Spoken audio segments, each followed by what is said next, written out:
The 2026 NHL season is almost upon us. Preseason is a go, storylines are everywhere, so this is what NHL fans must know going into the 2026 NHL season, East Edition. Starting with the Washington Capitals. Last season, the Caps were arguably the biggest surprise of the league. They came in as the anomalies and fugazis and then ended up dominating the regular season by winning the Metro. Pretty much all of their offseason moves worked out. Everyone and their mother had a career, and old man Ovi turned back the clock. He broke his frickin' leg, Greg Jennings style, came back, said, "Suck it, I'm the Russian machine," and broke the all-time goals record while putting up 44 tucks in the process. The Caps also have a solid young skipper in Spencer Carberry, and their transition offense made them one of the best counterattack teams in the league last season. Now, going into this year, the Caps do have the pieces to win now, and it may very well be an all-in push, as it could be Alexander Ovechkin's last year in the show. If that is indeed the case, expect the Caps to go balls to the wall for one final run.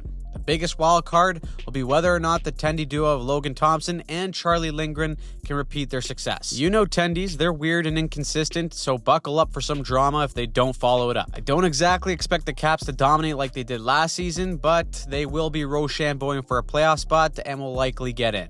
The Carolina Hurricanes. Yes, the Cup favorites are close to it every single year who just continuously fall short. It has been the same story for the Hurricanes ever since the start of the decade. A very good, even elite team that plays a playoff style of hockey all throughout the regular season, but once the playoffs actually roll around, it's nothing but disappointment. Of course, they go further than most teams, but they end up falling short of everyone's expectations. Carolina actually won a game in the conference finals last year, so I guess that's an improvement, but like usual, they dominated everywhere when 5-on-5. Leading in shot attempts, scoring chances, and limiting chances against under Rob Brind'Amour's aggressive forecheck system, the Canes were a force. Then they got Mikko Rantanen for about 15 seconds. It didn't work out at all, and then they flipped him for the best last name in the league in Logan Stankoven. And in this offseason, the Hurricanes made more moves. They went out and got the other big fish in Nick Ehlers. Ehlers is a guy whose speed thrives off the rush, but as we know from last year, the Hurricanes dumped the puck in more than any other team in the league, including the Panthers.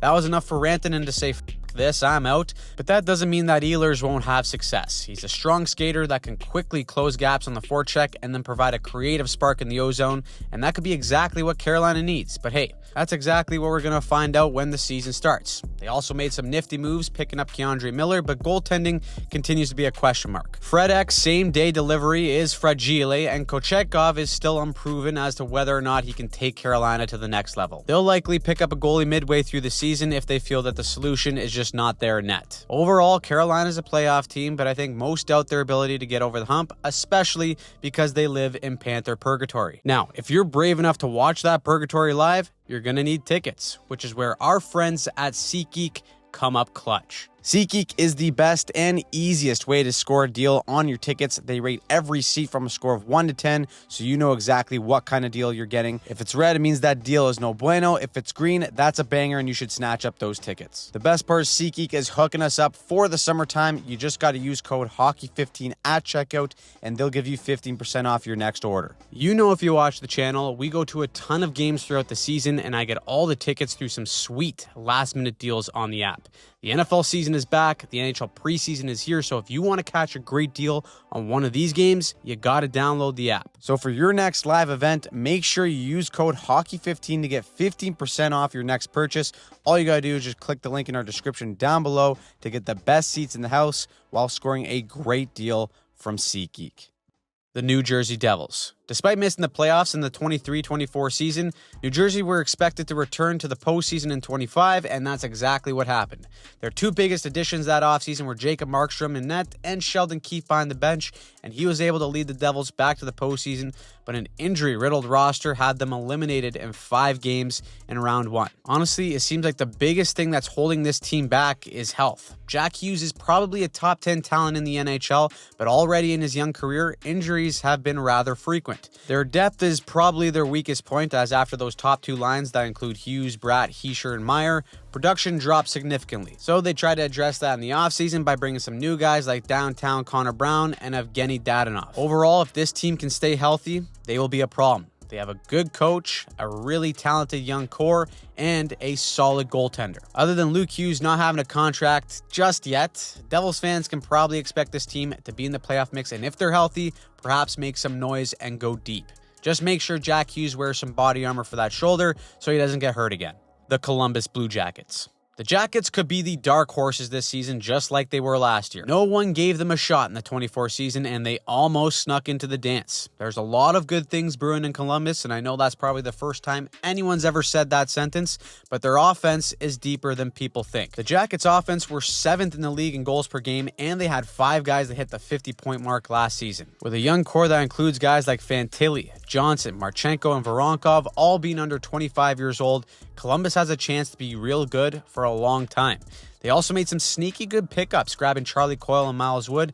Both can be real pricks to play against in the best possible way, but the heartbeat of their success still lies with defenseman Zach Werenski. Werenski showed the entire hockey world last year what he was capable of, leading the team in scoring with 82 points and finishing as runner-up in Norris voting. You bet that he's going to be wound up to show people that it wasn't just a one-off year. He showed firsthand that he can control the game just as well as guys like Makar and Hughes, and now it'll be about building on that moving forward. The last thing that makes me nervous about Columbus is the goalie situation. It isn't all sunshine and rainbows, and they'll likely need another godlike season from Werenski again to be in the mix. The Jackets will probably be on the outside looking in, but they will make damn sure to make some noise and teams nervous along the way. The New York Rangers.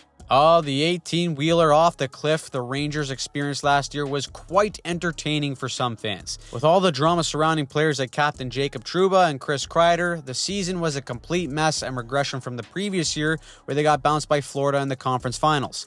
This year, though, the Rangers could be the Undertaker rising from the dead.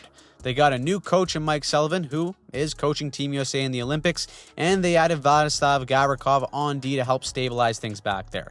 That's important because at times last season, it was a goddamn fire drill on their own end. Sullivan, although just being canned from Pittsburgh, is still a solid coach that could bring a fast north-south style of play that breathes life into this squad. There was more turnover in the offseason. The notorious Peter Guy from Sausage Party and Chris Kreider was shipped out to the Ducks, and Keandre Miller went to Carolina. Despite that, the Rangers still have some weapons that make them more than capable of bouncing back. Guys like Fox, Panarin, and Zibanejad should all be hungry for a better year. They also recently named JT Miller their captain heading into the season, so I guess that means the Rangers won't be trading for Elias Pettersson anytime soon. For real though, Miller's intensity and focus could be exactly what New York needs to get back into the playoffs. It's either that or we get another drama on Broadway, which I'm sure no one else would mind. The New York Islanders. It's a new era on the island. I am finally out of the Lou Lamoriello Witness Protection Program because Lou is gone and GM Matthew Darche has taken his place. Last year, the Islanders missed the playoffs, played the lottery, and won the damn thing with a 3.5% chance. So they took that first overall pick and drafted projected stud defenseman Matthew Schaefer, who could step right into the NHL and have an impact. They also made some moves too. They shipped out defenseman Noah Dobson to Montreal, and despite the turnover, they still have a team that could surprise some people. Ilya Sorokin has the ability to be the best goalie in the world on some nights if he's healthy, but where they need most improvement is special teams. Last year, they were 31st in the league both on the PK and on the power play. That ain't good enough. Patty Wall and the coaching staff will have to rein that in if they want to be any sort of competitive. Overall, though, I do like the moves they made. I don't mind their forward group if they can fully buy into their system, but most importantly, it does feel like a new chapter for the island. Playoffs would be a pleasant surprise, but I wouldn't count on it. Side note, if they're ever in trouble, they now have 1-800-BIG-SAVE Dave Riddick on standby as the backup, so that's a good feeling. The Pittsburgh Penguins. The Penguins are one of the few teams committed to being fully asked this year to potentially grab Gavin McKenna. Of course, that raises all kinds of questions for the future of Sidney Crosby. It's going to be another year of the hashtag #SaveSid movement, and there's been some noise about Sid's agent saying that essentially anything can happen. Of course, Crosby himself has always maintained loyal to Pittsburgh and continues to do so throughout this entire process. This sicko is probably planning on being in the playoffs as a Penguin. And honestly, he's so damn good that he can probably will this entire team somehow into the postseason. But that is a real long shot. And the reality is that Pittsburgh will never fully embrace the rebuild like they should as long as Sid is on their roster. Then again, How do you trade Sid the middle-aged man unless he's fully on board to leave? Crosby has a ton of juice left in his game. He finished top 10 in scoring last season, and he showed he can still hang and excel against the very best during Four Nations. Up front, the Penguins' offense was mid at best, finishing 18th in goals for, and their top 7 scorers were all over the age of 30. Quite the retirement home. On the back end, it's the same story. Erik Karlsson and Chris Letang are all past their expiry date, and the goalie situation is still a nightmare. A team save percentage of .891 last year was 9 points below league average, and unless Tristan Jarry comes back from Shanghai as a new version of Patty Waugh, I just don't see it getting any better in Pittsburgh. There's a new coach in town in Dan Muse, so that should be interesting to see what he does with this roster. However, the expectation is that they'll likely be a lottery team. And whether anyone in Pittsburgh likes it or not, the rumors of Sid leaving will always be swirling as long as they're losing. The Philadelphia Flyers. After finishing last season in the bottom of the Metro, the Flyers are going into the first year of the Rick Tocchet era. Coming into this season, Philly fans can feel optimistic. Some of the Flyers' young guys like Owen Tippett, Tyson Forrester, and Bobby Brink all hit the 40-point mark, but their most notable performer last year was rookie Matvei Michkov. The 20-year-old who embodied everything that Torts hated went off for 26 goals and 63 points, finishing 4th in Calder voting, and this year he will look to take another step under new coach Rick Tocchet. Now that should be an interesting dynamic as well, since Vancouver fans were screaming for months begging Rick Tocchet to stop relying on a dump and chase system. That style isn't exactly Michkov's bread and butter, but hey, you gotta do what you gotta do to win. One of the other big moves Philly made this offseason was picking up Trevor Zegras. Yes, after they canned Torts, they're building the very team that he would have absolutely hated with 2 guys known for the Michigan now in the same squad. Zegras did put up back-to-back 60-point seasons in Anaheim, but then people labeled him a bust and a social media player after those years were followed by 2 injury-riddled seasons and lack of production. The guy isn't going to win the Art Ross, but under Tocchet, returning to a 60-point player he once was in Anaheim is a strong possibility. Philly's biggest problem, though, this year is going to be in net. If you thought Pittsburgh's .891 team save percentage was bad, how about an .879 from the Flyers? My goodness, you might as well put my drunk uncle out there and just see what happens. The Flyers aren't going to be competing for a playoff spot, but instead striving for another year of growth and development. It will likely be a tank-off in Pennsylvania to see who gets the next quote-unquote generational talent in Gavin McKenna. The Ottawa Senators. Last year, Ottawa ended a 7-year playoff drought by winning 16 of their final 24 games in the first year of the Travis Green era. Yes, finally, after all those years, they escaped the Bermuda Triangle of Mid and have become a decent team. They've always had the talent, but last year, everything finally came together with the right system. Their style and overall play mirrored that of the Florida Panthers. Wow, how shocking. But it shouldn't be, considering that both teams indeed have a Kachuk. A lot of shoot and retrieve style play that starts with their forecheck. That will be the theme a lot this year with every team trying to become the Panthers, so that should be fun. But the Sens did show a lot of growth despite losing in the first round to Toronto. They have a young and exciting core learning how to win, and they got some nasty jam to their game that makes them hard to compete against. If goalie Linus Ullmark has a similar or even better season, I can see Ottawa making some noise this year, but at the very least, I do have them making the playoffs. Just make sure no one makes a playoff song again, because that's the reason why you guys lost in round 1. The Montreal Canadiens. The Habs hype train is at an all-time high. The practice barns are already full just to see the kids on the ice. That's because last year they showed that they are just scratching the surface of their true potential. Returning to the playoffs for the first time since their miracle run to the finals in 2021, it did end rather quickly thanks to a spanking to the Caps in 5, but there was a lot of promise with this young team. The top line of Suzuki, Caulfield, and Slavkovsky is the prototypical first line that plays so well instinctually off one another. The elite two-way center combined with a lethal sniper and power forward is at the core of Montreal's young and exciting offense. Oh, and they also got rookie Ivan Demidov. He showed flashes of brilliance in the final few games and in the playoffs, but now he's coming in with a full offseason and camp. These guys are building an Avengers level of young guns, and we haven't even gotten to Lane Hudson yet. The 20-year-old head-faking son of a gun was the NHL's Rookie of the Year last season, and his game transformed Montreal in all 3 zones. The Habs also got to work this offseason, acquiring D-man Noah Dobson at the draft. A 1-2 punch of him and Hudson could be lethal, or a defensive disaster if paired together, so deployment will be key. Habs fans are also giddy at the thought that there's a potential they may land Sid mid-season. Let these guys dream all they want. Life is good in Montreal. Maybe it'll come crashing down, maybe it won't. They just better hope they follow it up by making the playoffs again to build on this momentum. I do think that there's going to be a lot more pressure on them this season, and that could hinder performance, along with teams seeing them coming and how good they truly are. So I have them right on the bubble, maybe making the playoffs, maybe not. It's going to be a coin toss, but they are going to be in the mix. The Detroit Red Wings. We're now entering 8 years of the Yzer plan, and there's still been no playoff hockey in Detroit. The Red Wings have been inching closer and closer each year, and it seemed like last year they would finally end the drought until they found a way to screw it up again. Now, heading into the 2026 season, Detroit hasn't undergone too many changes. Their roster is very similar to last season. However, they have taken a swing in between the pipes. John Gibson, the former Ducks goalie who has been in trade rumors since the First World War, has finally got dealt to Detroit, and the Red Wings get their number one goalie. Or so they hope so. The team as a whole had some flashes of brilliance last year. Coach Todd McClellan came in halfway through, gave him life, and even led them to a 17-5-1 run, yet they just couldn't stay consistent enough.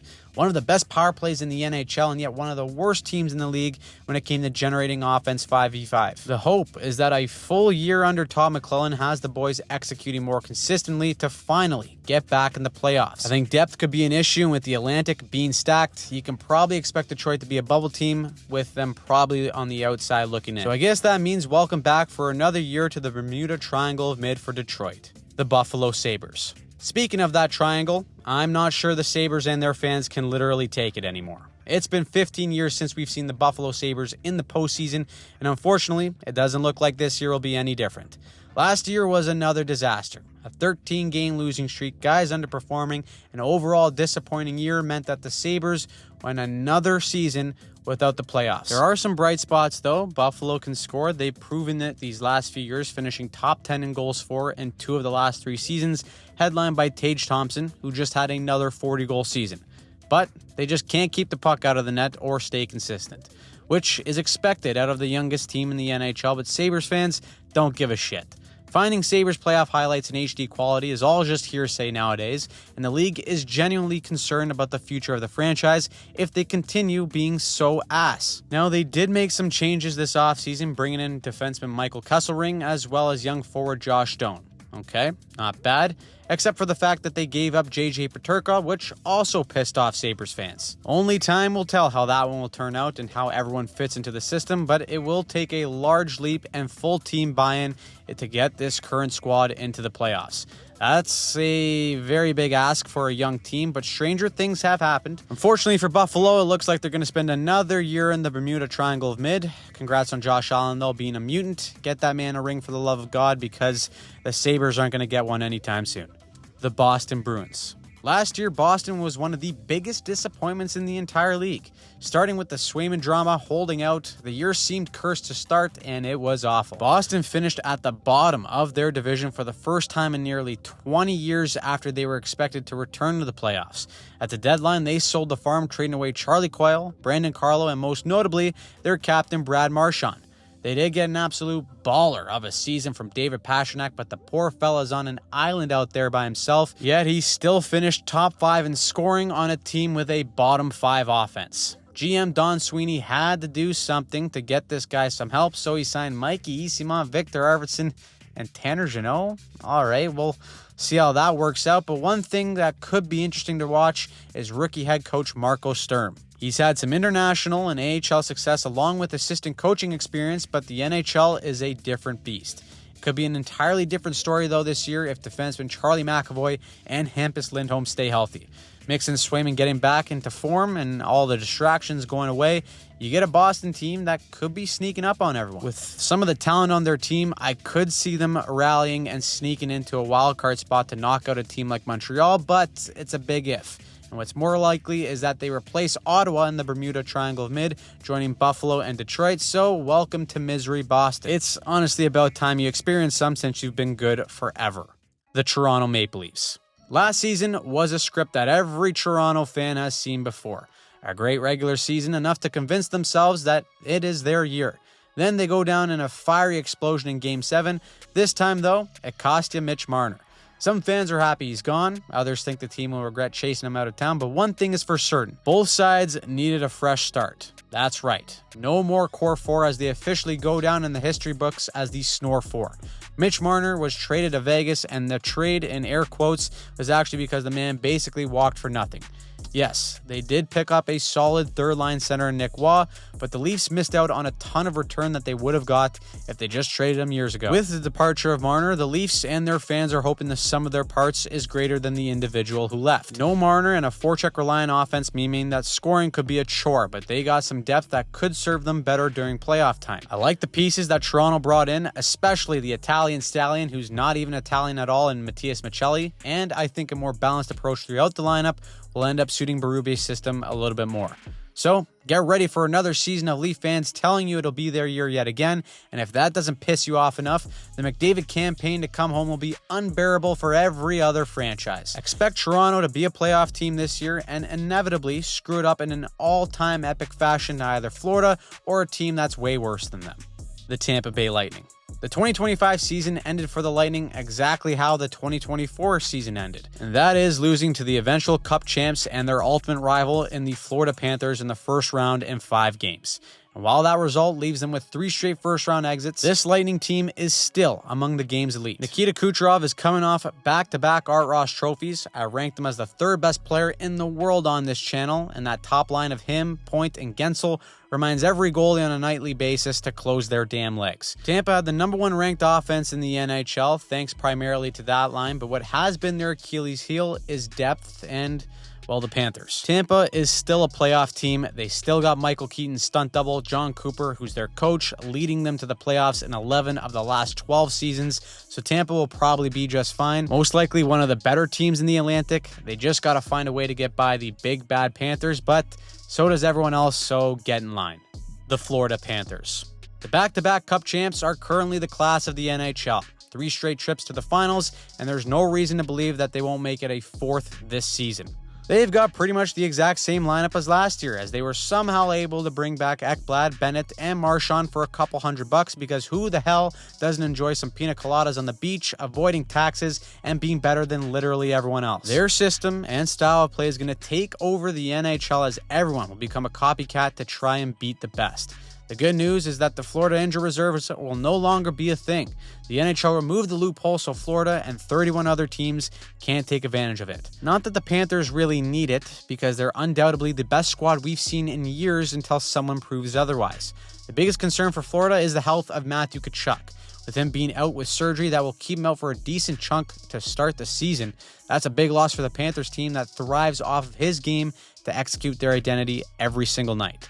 That being said, no one is worried for the defending champs, and there's a good shot that they go for the three-peat for the first time in the salary cap era, and of course, that makes them cup contenders. So what do you think about the Eastern Conference? Who's going to be the top dog? Who's going to suck? Who is going to surprise everyone this season? Let us know in the comments down below. And guys, if you aren't following the channel, you didn't follow it last year, every single week we do weekly recaps along with breakdowns throughout the week of teams and players. So if you love NHL content, you're trying to follow it all, this is the channel to be at. So to stay up to date on everything NHL, make sure you click that subscribe button and turn on notifications so that you don't miss a thing.